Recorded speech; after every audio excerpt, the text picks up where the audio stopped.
मागच्या 2 महिन्यांपासून देशभरात चर्चेचा विषय राहिला तो म्हणजे प्रयागराजमध्ये भरलेला महाकुंभ मेळा. महाकुंभ मेळ्याच्या धार्मिक महत्त्वामुळे महाकुंभात देशातूनच नाही तर जगभरातून वेगवेगळे लोक आले होते. महाकुंभ मेळा लोकांच्या प्रचंड गर्दीमुळे तर चर्चेत राहिलाच, पण त्यासोबतच कधी महाकुंभ मेळ्यात झालेली चेंगराचेंगरी, आग लागणं, पाण्याचा रिपोर्ट याचीही चर्चा झाली. सोबतच महाकुंभ मेळ्याला आलेले नागासाधू, वेगवेगळे बाबा, कुंभमेळ्यात व्हायरल झालेले लोक, अशा सगळ्यामुळे महाकुंभ मेळा चर्चेत राहिला. पण यंदाच्या महाकुंभ मेळ्यात एका नावाची आणि एका व्यक्तीची जोरदार चर्चा झाली. ती व्यक्ती म्हणजे IIT बाबा. महाकुंभ मेळा संपेपर्यंत IIT बाबा कायमच या ना त्या कारणाने चर्चेत राहिला. अध्यात्माचं ज्ञान आहे, शिकलेला आहे, म्हणून त्याला बरंच आकर्षण मिळालं. महाकुंभ मेळा संपल्यानंतरही IIT बाबाची चर्चा सुरूच होती. त्याची विधानं बातम्यांचा विषय ठरत होती. पण IIT बाबाचा फुगा फुटला तो त्याने भारत पाकिस्तान मॅचच्या वेळी केलेल्या विधानानंतर.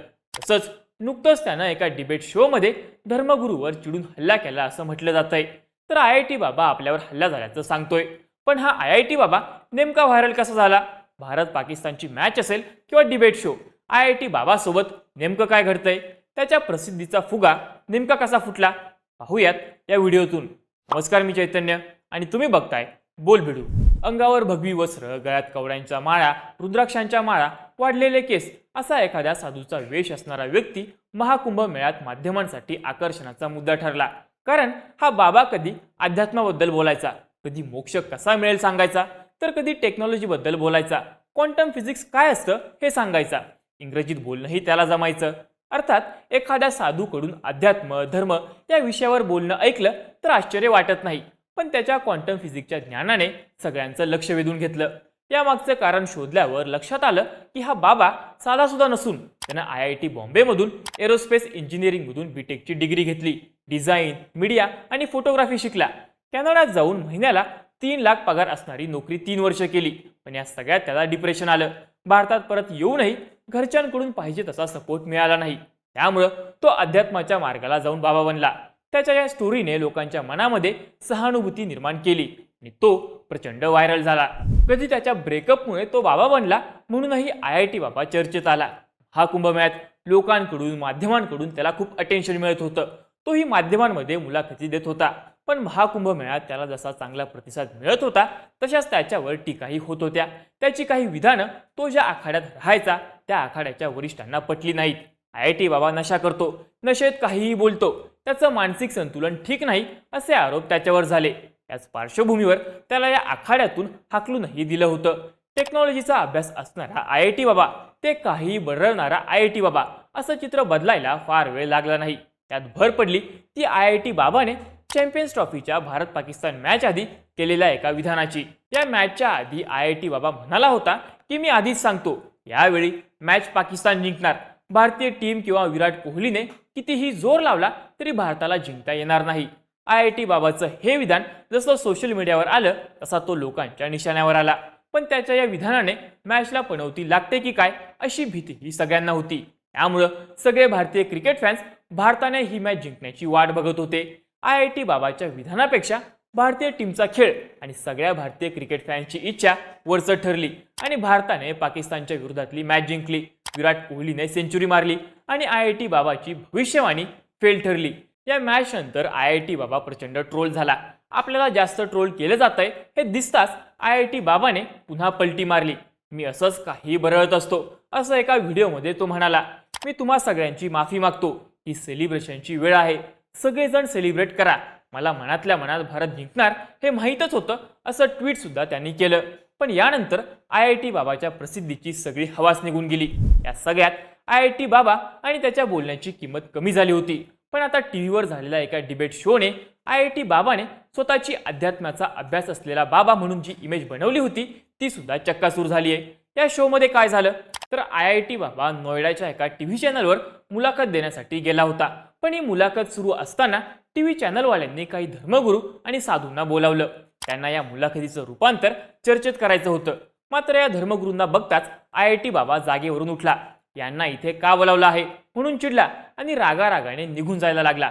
त्याचवेळी त्याला थांबवण्यासाठी एका धर्मगुरूने त्याचा हात धरला.